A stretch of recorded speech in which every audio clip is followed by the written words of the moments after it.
button to go live, Julia? Oh, we're doing YouTube first. Okay. Yeah, YouTube first. What, what?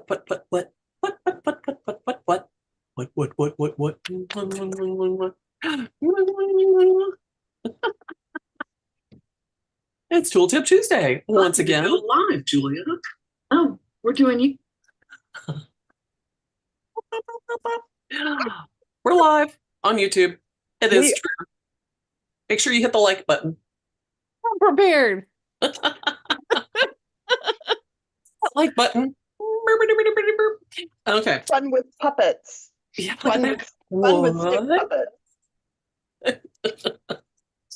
Hey everybody, it's me, Jennifer from Little Metal Foxes, and I've got Julia from Little Metal Foxes. and Helen from Little Metal Foxes. yes, and show us some love. Hit that like button. And if you are subscribed and ring the bell and all that good stuff, you'll know when we are live.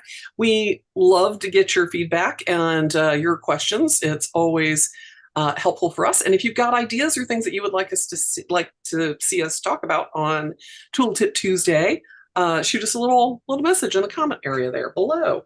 And check out Instagram for all of our updates and things like that, and the website for our classes. So today, it kind of came up yesterday in our Open Studio Access class, which we're doing a couple of things, but punching holes and making washers and things came up yesterday in Open Access. And I was like, there's a good tool tip right there. So I was showing them a tool that I've had forever, that I got, I think I don't even know, hardware store or a garage sale or something, that is a hole puncher that I use for making rivets, for making washers, for making like the backs for like post earrings, not the back, for a post earring, but actually to make a post with a pad to stabilize the post on earrings. It helps a lot to do that. And it is basically like this thing from the 1940s probably, but it's a mighty hole punch. And these things are great, man. I know. They're not cheap, but oh my God, they're so They are cheap. They're usually around $20. Oh, okay. Well, you must have you have the cheaper version. I have the more expensive one. I have the Roper Whitney Jr., which is the more expensive one, but they work the same way. Yeah, absolutely. So yeah, no, I got mine. I think it was used and I paid originally like $18 for it. I think that's a good deal. There's a sticker on it, like $18. So I think I paid $18 for mine, but but you can usually find these on Amazon or at the hardware store for, under $35, or online for about that. But the cool thing about these, one, they're made to cut holes, punch a hole in metal, like a hole punch, but they come with a whole bunch of different sizes that you can punch. And I wanted to show that, and I wanted to show you guys this one that's kind of handy, which is a screw punch. And these come in a couple of different sizes as well. So these are great for punching like, 1 and 2 millimeter holes in metal. And you can get them in different sizes, usually in, I think, millimeter sizes are what these usually come in. And the last thing is this guy. And this is great. If you guys are doing rivets in thinner metal or kind of a lighter material, these guys are just great for punching holes. And you can get those. Yeah, and you can change out the punch on these, and it's like a little shear. It's almost at about a 45-degree angle. So it just punches a nice little like hole straight through the feet. So, but I wanted to show you that. And Julie, you've got another thing that will cut amazingly. Well, actually, I didn't realize. Yeah, sorry. Yeah. But what we say, I have another thing that will. Yeah, you've got an amazing thing that'll punch a shaped hole in metal. And we have a class on that coming up. We do. And I didn't realize you were going to talk about what I know as the Roper Whitney, because I actually have a couple things when you get to showing that, I have a couple things I can add to that conversation, which is cool, to add to that. But yes, I have a number of pancake dies. And you can use these to cut out a shape. that you choose to make. So this particular one, this one is actually made by a fellow named Dar Shelton for me. And it's the purpose of it is to cut out these little pieces to make the parts for my sister hook. And then I would also use the Roper Whitney punch to punch the holes. Nice. So I would actually use two different kinds of punches to make this piece. I would use hook. Yeah. To make the sister hook. Cool. Yeah. I also have some other punches. So I have like this one is designed to cut two sides of a shape. It's a bat. Oh, and cool. I can show you some pictures of that. I can show you with a document camera later, but. Well, let's I'm going to switch my camera over here, and I think both of you are co-hosts, so you can zoom in if you want on me. But Okay. I'm going to go here, and hello. And by the way, Wendy says hi.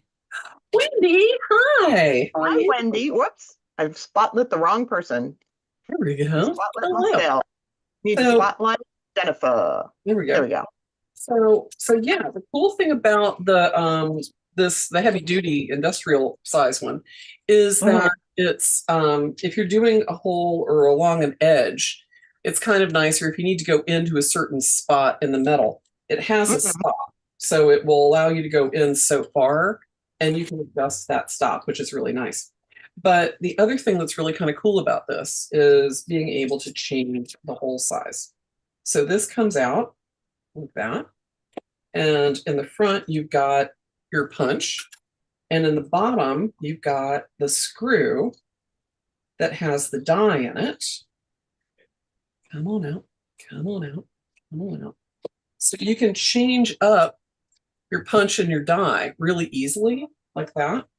And it comes, Well, that's handy. let's see, this one goes down to like 3/32, like that. Oh, teeny tiny. Yeah, it goes down to teeny tiny. And it also goes up to really big, which is nice. And this is, I think, what is it? 9/32. So a little bit bigger than a 1/4 inch. And there's a 1/4 inch one in the set too. But, you know, that's a nice size hole, first of all. Second of all, I really like this for the punched out part. One of the things you'll notice about these things is the punches have, one that's, yeah, there we go. The punches have like a little, like point on the front. This one I sanded down a little bit or filed down, but they have like a little punch on the front, and this acts like a little center punch, so you can get the spot right where you want it, but it also kind of punches the metal in a way that it almost makes a hole in it. So sometimes what I'll do Makes a is file makes a that. little divot. Yeah. Yeah, so sometimes I'll file that down so it's not quite so sharp, and that allows me to get a really nice little rivet top out. So this guy, whoop, drops right in the hole. And what's the max sheet gauge? This one I think is 16. I'd have to look, but it will punch some pretty heavy duty metal. So at least 1 millimeter. Yeah, yeah. Nice. So yeah, that's the nice thing about this. This one is actually designed for like heavy duty stuff. It is from, yeah, like a million years ago. If you look at it says, I was just looking on the instructions from mine to see if it has. yeah, comes with 7 punches in the case, and let's see, will pierce up to 14 gauge in mild steel. Wow. Okay. Yeah, That's serious. yeah, serious punch. So that's one of the reasons I like this. So for big holes in metal, this is kind of nice. But like I said, the thing that I really love about this, and you twist that little die up in there like that. The thing I love about it is the little part that comes out the bottom, because once you open this up, slide in your middle, give it a squeeze. So that's 1.6 millimeters. Nice. I picked one that was a little heavy for me to actually get my hands on. Here we go. Let me get that. Here we go. Okay, there we go. And squeeze. Ugh, there we go. So, oh, but it makes Body exercise. Yeah, right. It's arm day. But it makes these little, you know, kind of nipple shaped caps that are really kind of great for things like rivets. But if you drill a hole in this, and put your post for your earring in, it makes a great little post with pad. So you've got Nice. a more support for your post. So this one's kind of nice for all different sizes. Not only does it punch a nice clean hole in the metal. I mean, it's, really nice and clean. There's no jagged Mhm. edges or anything, which is nice.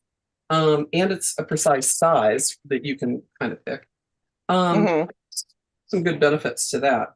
The other one is, these are available at most jewelers or, online, and you like just turn it in and oops, put your metal in where you want it, tighten it down, and then just give it a twist. There we go. And then work your way back out. And you want to make sure you twist it down a couple of times. There we go. But yeah, tiny, beautiful little hole. And those pieces will fall out the bottom. And those can be a little raggedy in the cut. But the other things I've got are these. These are great for rivets, by the way. If you're doing, a hole punch that needs to be like exactly a millimeter or, Mhm. 2 millimeters, these guys are great because you can just punch, punch, punch and, put your metal together really quick and fast. And this pair, I'll show you, has, you can see the punch on it has like about a 45-degree angle shear. Yeah, So, it's like a Mhm. disc cutter punch. yeah, so it's really, shears through the metal pretty easily. Oh, you need to refocus, Jennifer. Sorry. It's There you okay. go. Yeah. So these guys, you can punch a really nice little hole right through. That's a much smaller hole. And But they have quite a deep throat, which is nice too, because the other yes, little one with the screw handle, it it doesn't have as deep a throat, so you they can't. don't, but you can get deeper throat ones than this. Okay. Yeah. So you can find these with, different depths on these, and Okay. different sizes of holes. But So it is something to consider. I'm just pointing out, like, yeah, you're only going to be punching a hole in the edge of a piece of sheet yeah. with This that one, you can only go in as far as the throat is deep. one. And that's one of the nice things about, this one, because it's, got like a what, 2.5 or 2 inch throat on this. Um, these I don't have think it's quite about a 1 inch throat. So, that. I can get way into the middle of something. Um, Yeah, so it's about 1.5. The big one is about, you can go in about 1.5. right, right. So yeah, so this one's kind of nice because you can really kind of, get way into a piece of metal. Mhm. So anyway, but these guys, for rivets and for, punching nice clean holes, there are very few things that will do, a great hole like these do. And like I said, this part here is replaceable. So if it gets dull or damaged or lost, you can replace it. And some of them actually come with two. So you can change the size.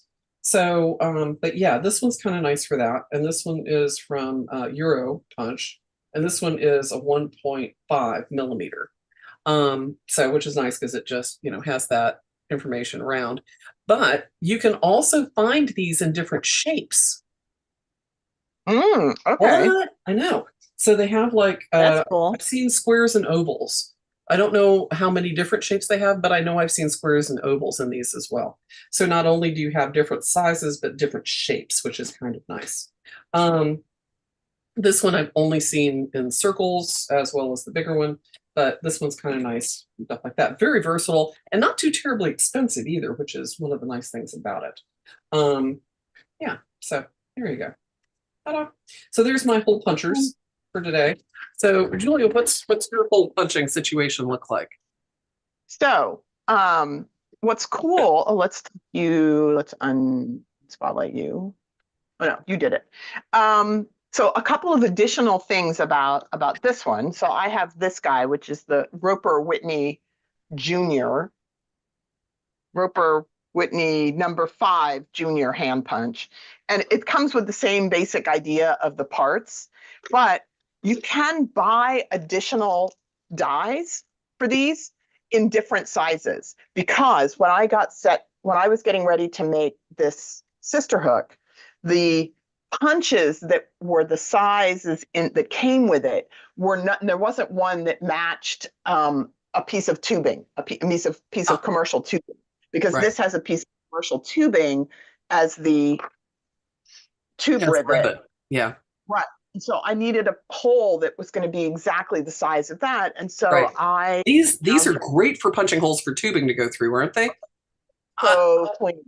So I found, and I'd have to look up and figure out exactly what size this was because I don't remember, but I think it was Benoit sheet metal that I bought it from. I'll look it up and find where I bought it so that, like, because that's the thing is if you're doing a lot of these, you want the die that is you want the punch that's exactly the right size because you don't want to spend a bunch of time reaming out the holes with a round file. I mean, that kind of defeats the purpose. Right. So you can buy additional dies, FYI, in other sizes. And I don't remember it being ridiculously expensive. And then in addition to that, you can buy this, which, Oh, so this allows you to, this actually goes through, I have to take this off. See if I can show you up in the air because otherwise that's going to be hard to show you on the edge of the bench. So this goes through here. This has a screw that goes through here. And then you would put this through a hole in the edge of a table, right? And put these back on. Like so. so it's like a light clamp. So, and then what you do, so this piece is clamped to the table. Right. Half piece is clamped to the table. And then this, I think it goes, if I can get it set up so I can hold it up and you can see it. Hole punch holder, basically. It's a hole punch. So what it does is it lets you hold it. Let's see if I can get it lined up. It lets you attach it to the bench. So it holds it like this. So this piece slips right in here. And then this is bolted onto the bench. So then instead of having, because you were just struggling to cut, when you lift this up, this is all bolted to the bench. And now you can just push down against the bench. So you just use one hand and it makes it so much easier. So, nice. Yeah, because it is awkward to hold. That's brilliant. It is awkward to hold. It's a bit heavy. But you can get this tool is an additional item. Get it out of here because it gets always. I will be looking for that right after we sign off. Right. That's the thing is that these, as you said, as you pointed out, this is like several pounds of cast iron, and so it's a bit like you got to hold the piece and then you got to squeeze and whatever. It says on it. It has an actual number, 5900005501, Roper Whitney, Rockford, Illinois. So it has on the and I'm assuming that this would work with other brand punches. I don't know. think so. I mean, they're pretty generic in terms of their shape and size.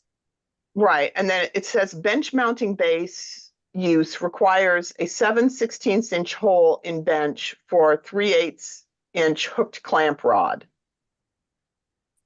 So, yeah. So where do you find those, do you think? I bought this separate from the punch itself.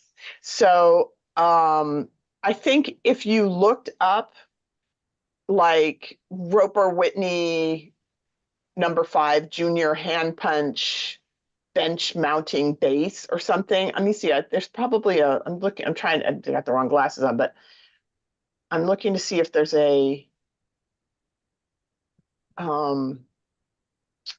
part number.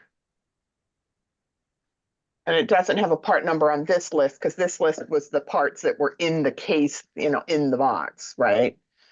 So I don't see that, but I will look for it. Yeah. Put a link to or a number to that on because I'm seeing ones for leather, but not for metal. So right, we'll find those. Yeah, and you don't want to lose your key either. Like skate key. Right. Oh my gosh. Well, that's cool. Another one out of brass, but yeah, being able to buy additional dies, punches to fit into the piece. Which the other thing is, it is possible for them to get. Like if you've bought one used, like the dies, there might be a die that's broken or chipped or, right. damaged, and so then you could replace just the one die Yeah. rather than, or sometimes it's missing one of the halves, right? Because the way the dies work, they have to fit perfectly, like the Yeah. punch fits perfectly in the base. And Right. so these have to match. You have to use the right ones. Right. Well, if you use like the one that's too big for the die, if you use a punch that's too big for the die, it'll damage the die and you'll never get the correct one through it again. If you Right. use one that's too small, it'll like tear your metal Damage the die. Yeah, and exactly. damage the punch, or the punch part. So you always want to make sure you're using the correct sizes together, because you can damage the tool. And the smaller ones, if you kind of exceed their punching capacity, it's easy for them to sort of shear or break in the process. So I've seen somebody actually do that while they were trying to get their metal out and like twisted it out and ended up breaking the pin, because they were, trying to force it to come out sideways. And I'm like, so, like the pin is still in there, and it's like they just wrenched it out and just snapped. Yeah. Like some of them are pretty thin, right? Yeah. Like this is the 3/32, and it's pretty small. Yeah. I think they do say mine also do have those sizes on, laser cut into the punch, and so it's easier to see the die. It's hard to find because it's on the base. No, yeah, it's not on the base. the Roper Whitney one, it says RW and then it has a number. Yeah. Right. So this one is 94 is the 3/32 die. So, and then the additional one that I had bought was RW098. So this one is obviously slightly smaller or slightly larger. And then this one is the 1/8 is 125. Oh, it's 0.125. The 0.125 of an inch, right? So this would be the 3/32 would be 0.094 of an inch, right? So then I got one that was 0.098, right? I needed one that was in between 3/32. Well, that's cool that you can get those, just as a replacement, or if you need something very specific. But, exactly. But getting over to cutting holes with a pancake die, right? Yes. So we've got Jeff DeBoer coming in, teaching a class with pancake dies and using hydraulic presses to be able to punch out several pieces at a time. But the cool thing about that is that when you're punching out a shape, you can punch out multiples really easily rather than trying to saw out multiple shapes over and over and over and over and over again, especially if it's the same shape. It really is, if you've got, even a small production going of something that, that you can customize each piece, or you're doing some forming piece. You've got one of Jeff's mouse armor pieces that, those parts have to be kind of cut out, to make the armor. So do you want to see? I can share my. Yeah. Let's see. For you. Yeah, show how these work. How these work. All right. Let's see. Come on. So this is how a pancake die works, right? Whoops. You know what I'm going to do? I'm going to do it the other way, because I switched the video a different way. So I'm actually going to share. If I share, then it's right side up for me. The second camera. There we go. So it makes it easier for me moving things around. So this is the die for this, right? And I can basically just cut both of these because they're the same shape. I cut both out. I just cut more than one out. And then I would have a little tab that would be here that I'd have to cut off. And then I would use the Roper Whitney punch to punch the circle in here. And I would do that. I always did that after. I think I did it after I cut these out. And this punch, silhouette die, pancake die, was made by Dar Shelton for me. But I have made some of my own. So I made this one. Actually, let me go back and show you this one first. So I made this one. So this was a mirror image die. So you cut it out and it's cut at an angle. So the die is cut, like this part is cut straight through. You can see the paper and you can see my hand between it, but you can't actually see that because this one, and this is what's so cool about a blanking die. I don't know if you'll be able to see it. It's also like a shear. It's a shear. So it's actually cut at an angle. I don't think you can see it. Yeah, you kind of see it. Yeah. Yeah, I mean, the main thing you can see is just that this is cut really open. And then from here around here to here, it's cut at an angle. So it shears like a pair of scissors. So the Right. way this one works is when it's designed to cut out a bat without having a tab left over. Ah, Right? okay. So this is the first pass. You cut this out. Get this, yeah. So this is the first pass. You cut this shape out, and then you flip it over, right? So you would flip this over and cut that piece again. Like you would flip this piece that you cut over, flip this way, and cut it again. And so it would cut this wing and this ear on this side. So right? on the next piece you see, you can see it says first side, second side on there. Right, for first pass, and then you flip over left to right, and then the second pass, basically what you're doing is you're cutting away some of the material from this side, right? Because you've cut out this piece, so you're cutting away that, and then it cuts away the tab, right? And so what you're left with is this shape, this bat shape from this die. So you get two halves are identical. Wow. So, and this is one die. You have to do two passes, but you don't end up with a tab. You don't have to cut the tab off and smooth it off, right? So that's Right. one way of doing dies. And then the other die was this one, which has two parts to cut the two sides, right? So your first pass, you'd cut this shape, right? And then you rotate it 180 degrees and you take this piece, you take the thing that you've cut out and put it in here, and then it basically cuts the bottom edge, right? So it's going to cut all around in here. And this is the shape you'll end up with. With, again, no tabs. Nice. Right. So that's the cool, and and you can have it, you can see this one has some unique character to way the edges are, right? So like the previous one, the two sides were identical. With this one, because the two parts are two different dies, you can have like this point sticks out a little bit more, and this has 2 points here and this one has 3, and you can have a little bit of variation if you want. Yeah. The thing that's really kind of nice about those too is that you don't end up with any kind of saw line edge that you have to go back and file and clean up, because you've got a much cleaner edge than you would if you were sawing. Right. So that final shape is actually, like, you can see how it's been cut is so smooth. Yeah. It's been cut with It's a little hard to see. Let me see if I can get a little closer. You can, because it does have a slightly rounded, these have been taped in here. Yeah. But you can see, the edge is really clean because it's been sheet, Yeah. So that's the advantage of a die like this, is it lets you make these shapes. Let's see. I'm trying to turn off the let's see, I've got to I'll have to just switch the camera back to me. Yeah. So, yeah, I think if you've got, oops, I don't know what I did. There we go. Do this and then turn this up. Because